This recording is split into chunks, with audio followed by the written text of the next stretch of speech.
Hey you guys, Geometry Module 3, Topic 1, Lesson 3, and this is Activity 2. We're going to be proving the angle bisector and proportional side theorem. To be ready for this lesson, for this part of the activity, have some tracing paper, have a protractor, have a highlighter, and different materials to create.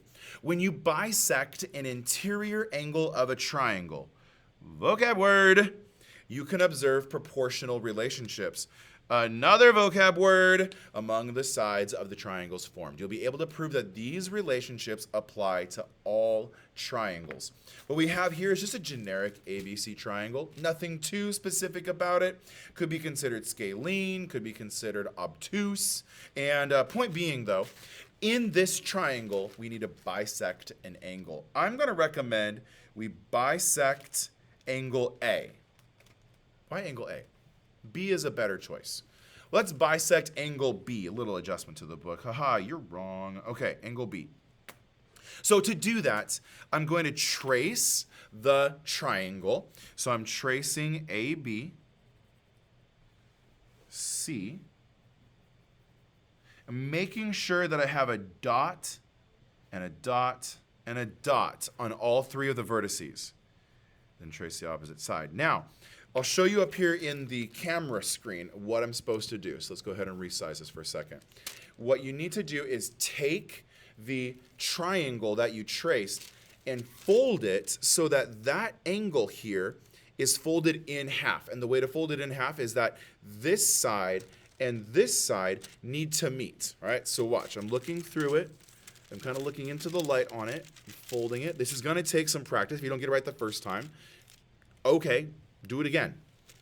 Lining it up. I got that dot right on the crease, right? I want that dot right on the crease. And so then I'm tracing, folding, locking in. Good, sharp crease. And when you open it up, this crease should be right through the middle of that angle B. All right, let's go back to the document camera now. Okay. I'm going to go ahead and actually draw that crease line. So something like so. And then I'm going to take this and I'm going to draw on the other side, right? Remember, when you are doing the tracing paper, one of the techniques with the tracing paper is to trace the other side of it. Come on, graph, scratch paper. There we go. So I've flipped it over and I'm tracing the triangle. What I need to do here is definitely put pencil line on both sides. And in fact, look at how it pushed that graphite onto my scratch paper. That's why I also put that down. I don't want to put that, mark on the notes page. Now get it to line back up. I think right there. Yes. And now trace. That skill is absolutely a requirement. Like, you got to be able to do an angle bisector. Forgive me, I had to grab my protractor. There we go, I got it. Now I'm going to use pen, protractor edge, and I'm going to mark it in. Ink that thing in. Angle bisector. Use construction tools to draw a segment. Okay, I guess a segment would be like this, right? So segment would be this much segment.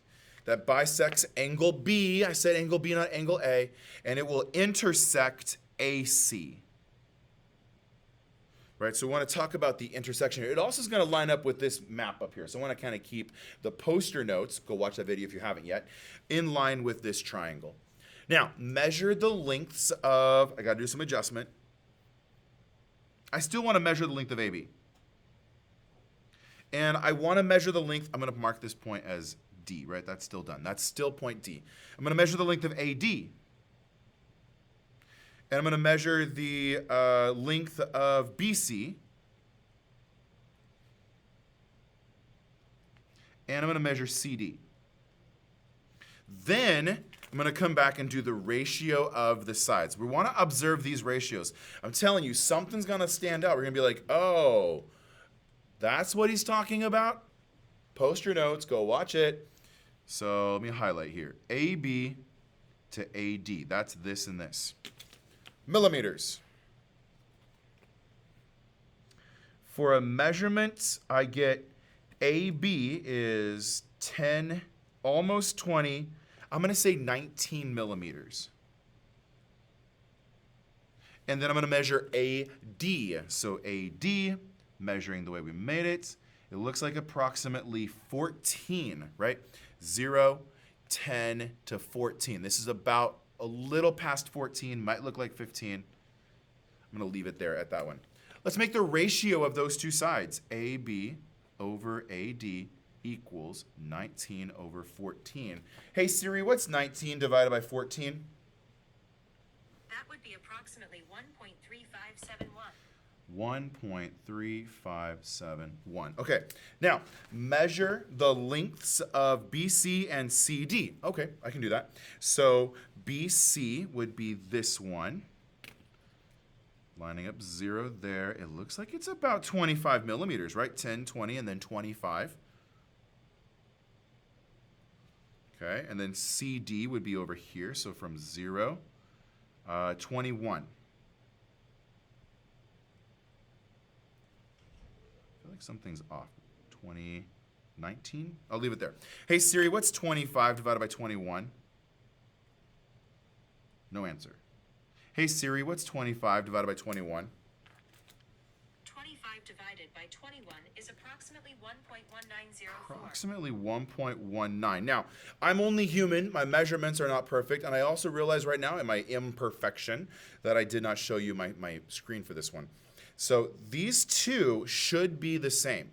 That's the thing that I want to highlight here. And we'll get to the actual theorem of it. We're close in that we have 1, but we're off in the 10th place. Probably to be more accurate, it's about 1.25 just because I'm splitting the difference. What do you notice about the ratios you determine in parts B and C? They are relatively close to the same number.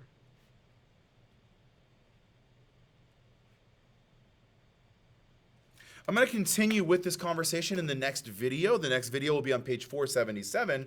We're building towards a broad statement. What is the series of fractions that we can create to show that we can solve for missing sides in triangles? Anyhow, 477 is next, and when you get to that one, probably going to need this page as well. So keep it around. Keep our other material around as well. Thank you for watching this episode. I wish you all the best. Thank you so much. Like, comment, and subscribe, and I'll see you on page 477's episode. Thanks. Bye.